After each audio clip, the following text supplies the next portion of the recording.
Hey good people, welcome back to another video. Okay, so as you can tell by the title, we're talking about all the planner fails. Now these planner fails, yep, I said that right. So with these planner fails, I have mine written down, but if I don't cover one that you've experienced, I definitely want you to put yours down in the comments below, because these are planner fails that we have been through, we have experienced, but we are not experiencing them again this year. So put yours down in the comments below so that you can help, the next person, so they know, listen, I need to look out for that. But we're getting into this video talking about all the planner and planning fails that I've experienced, things that I am not doing this time around because it is just not worth it. Okay. So the first one that's on the list, spending money on the planner, the beautiful planner, the great planner, right? Spending time on setting it up, buying all of the accessories for it, the accessories you need, the accessories you don't need. Because listen, I am a pen snob. I'm very particular about the pens I use. Will I spend $15 on one pen? Yes, I will, if I like that pen. But yes, spending all the money on all the things, whether you need it or not, and you start off strong, like in the first couple of weeks to a couple of months, and then right around that March area, you don't know where that planner is. It's collecting dust. You're no longer using the accessories that you purchased. You don't even know why you purchased half of them. And then you never look at it again. So that is probably, not even probably, that's definitely the number one planner fail and planner mistake that I have made in the past. Now, this is what I'm doing, or this is what I did for this time around so that I don't make that mistake. And so that is one, I was very clear about, okay, what does my planner ecosystem look like? What am I going to use this year? I know I wanted to do as close to an all-in-one solution as possible. I also knew that I was going to be analog this year. I'm not really a digital planner. The most part, or probably the most digital part, or the only digital part of my planning process is really putting things in Google Calendar on my phone. And that's usually because I need to make sure that my appointments for the business are intact and they're aligned with appointments with work and then personal appointments home and all of the other stuff. Like if husband has appointments or son has appointments, I need to make sure that I'm tracking everything. So that's when, I'll use Google Calendar. I know I'm on Apple. The Apple Calendar, I'm not there yet. I know there's tons and tons of things that I have not explored with that, but I'm just not there yet.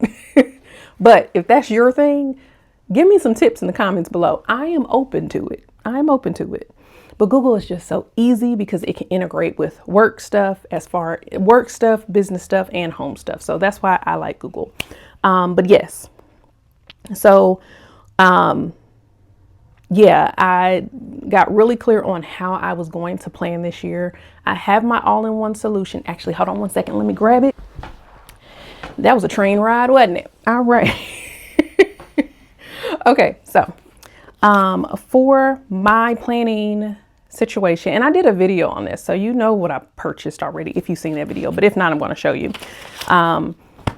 But my all-in-one is right here, and I am using the Sterling Ink A5 Vertical Complete Common Planner, and this is in the charcoal color, and so it has all 12 months. The reason why they call this the complete planner is because you have your monthly, your weekly, and your daily all in here. Like there's a monthly layout, and this is definitely not like a review, but you have your monthly layout, and then you have your weekly, I guess it's following my face, your weekly layout, and then right after that particular week, you have your daily layout. Now, I am still working out the kinks on the functionality of this for me. And the reason why I say that is because I'm coming from being a purely weekly planner. I am not a daily planner, but I'm slowly but surely becoming one. Okay. We're slowly but surely becoming one. I see the value in it, given everything that I'm kind of working through right now with daily to-dos, with I'm finding ways to use the daily layout. That's what I'm saying. So that was one thing I did differently. I put everything into one planner.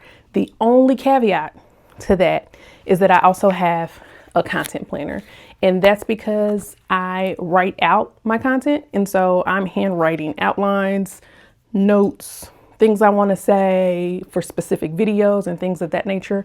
And that can be a little bit too much in this particular planner. So I use these together, and that's it. That's my planning system. I have, stickers and dashboards and all of that in there as well.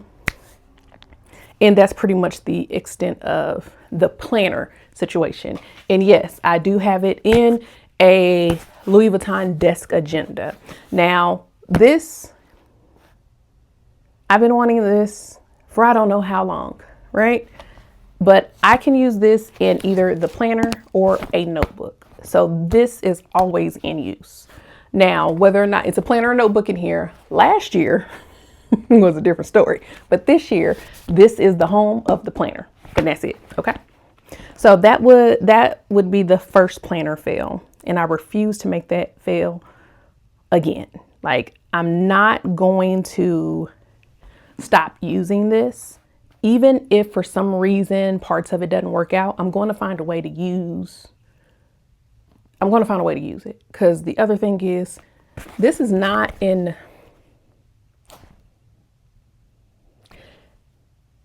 Yeah, we just gonna keep on going. I was going to say this is not an inexpensive planner, but for some it is an inexpensive planner. But if you're judging in the planner market, this is going to be on your higher end. We'll put it that way. So there's that. Other things that I found myself doing in previous years of planning is starting with one planning tactic and then changing it midway through, or even like I would get bored with the way that I planned out something and then try to find a different way to plan it out. And I get so caught up in the planning portion that I don't execute. So that's another piece. We're not, yes, you date different tactics and how you're going to do things, but make it make sense. You need to make sure that you give the tactic that you choose chance to actually work, or chance to give you data to show that it doesn't work. Because if you're going to say something doesn't work, then there needs to be evidence. An example would be if you started off planning and you wanted to start off with quarterly planning, and we're in quarter one right now, and by the end of this month, end of the current month, right? Because right now, at the time of this recording, it's January. So at the end of this month, you find, listen, this is not working for me. Well, you only really gave it 3 weeks to work. That's not enough data for you to say, yeah, this doesn't work. Instead, I would wait 3 months and say, okay, I've tried this for 3 months and I actually gave it 100% go. And this is the data that I have to show that it doesn't work. So that is what I would do differently, instead of just moving because I got bored, or moving because something else sounded better, or it sounded good, or I started off with this planner and then now I see there's a new planner on the market and I want to try that. No, we're staying with this planner. That new planner is just going to have to wait until next year, because this is what I'm using all year long. Okay. This is a whole year. I'm not spending no more money on another planner. Even if it's gifted to me, I'll use it. But this is the main thing.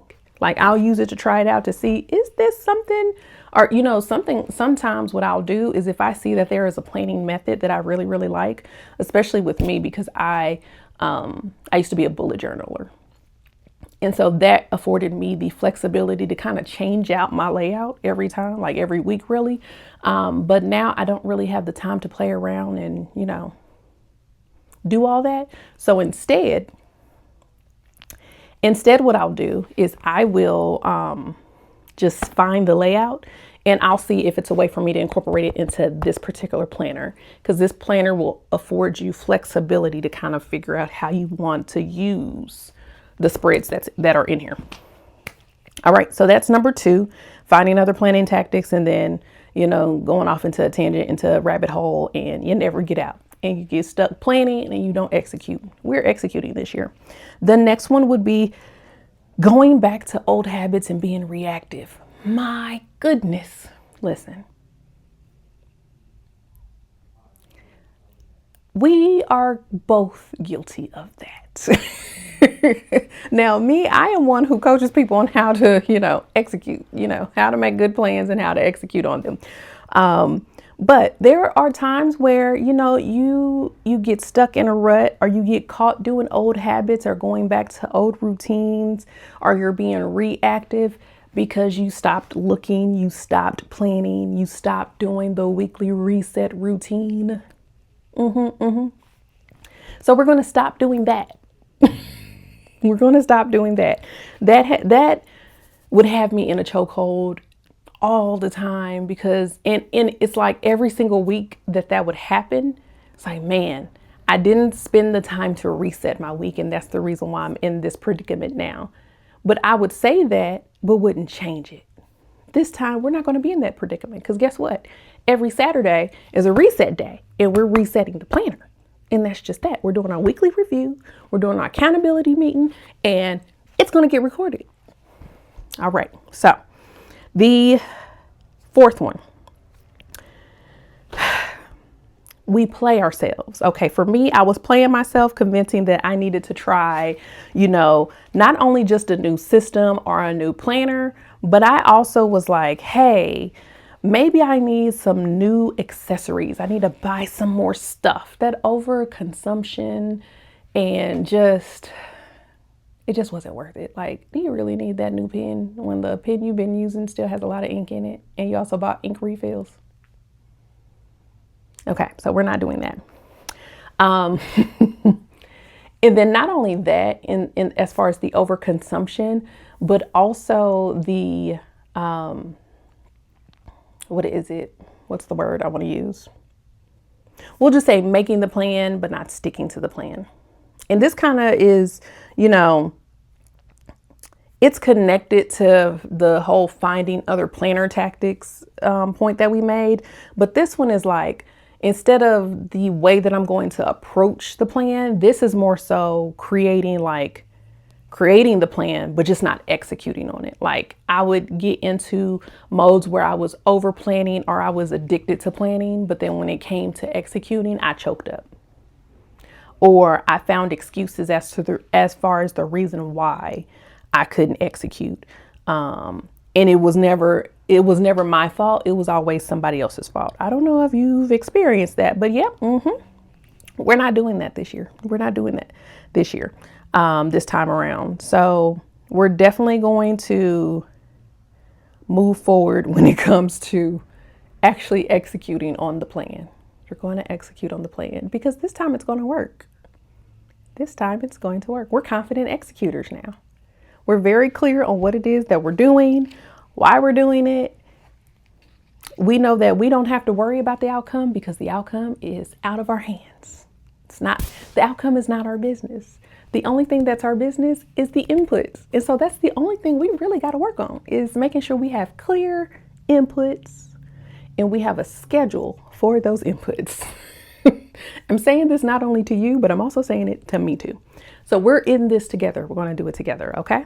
So those are some of the planner and planning mistakes that I have made. It's just a few. There's more, I'm sure, but those were like the really top ones that, like, when I think about, okay, what are some of your planning fails? There's one more. So overextending yourself and overscheduling yourself. So saying yes to too many things. You're saying yes to too many things. I'm saying yes to too many things. The first answer just needs to be no. And the reason why I say the first answer needs to be no, because that gives you an opportunity to think about it. And maybe you don't want to say no. Maybe instead of saying no, you want to say, I need to think about it. And sorry, if you hear the dog, that's Bricks. He sees somebody. He's on post. He's doing his job. But maybe instead of saying no, you would say, I need to think about it. Let me get back to you on that. And this could be for things that are either really just like, I really don't know about this, I need to go pray on this. Or it could even be things like, I really want to say yes, but I need to make sure that this is in alignment. Because sometimes good opportunities may not be the best opportunities. So holding back your yes is going to be to your benefit, because you don't want to overcommit yourself. You don't want to overextend yourself. You don't want to be like saying, well, think of it this way. Every time you say yes, you're saying no to something. And oftentimes, you will need to say no more than you say yes, because the no to them is a yes for you. And you have a mission that you need to accomplish. So with you knowing that you have a mission that you need to accomplish, you have to prioritize that. And then the other piece to that, when it comes to underestimating how long it takes for you to complete something, we do a little bit of both. We tend to overestimate and then also underestimate how long it takes to do something. That's one of the reasons why I really enjoy using the 12-week year, is because in 12 weeks, like what the general person would say would take them, 10, 12 months to complete, they can actually get it done in 12 weeks if they're really pressured to do so. And so that 12-week, that compact or compression of time, it forces you to really prioritize and get rid of all the distractions and all the junk and all the things that don't really matter. And so that is what using that method really helps with. And then also when it comes to underestimating how long it's going to take you to do something, you need to be very clear on what all is on your plate, which is another reason why you're going to say no more than you say yes, because you need to make sure you have enough space and buffer room for your mission, your priorities, and you to be able to actually rest, because that is part of the mission as well. Okay.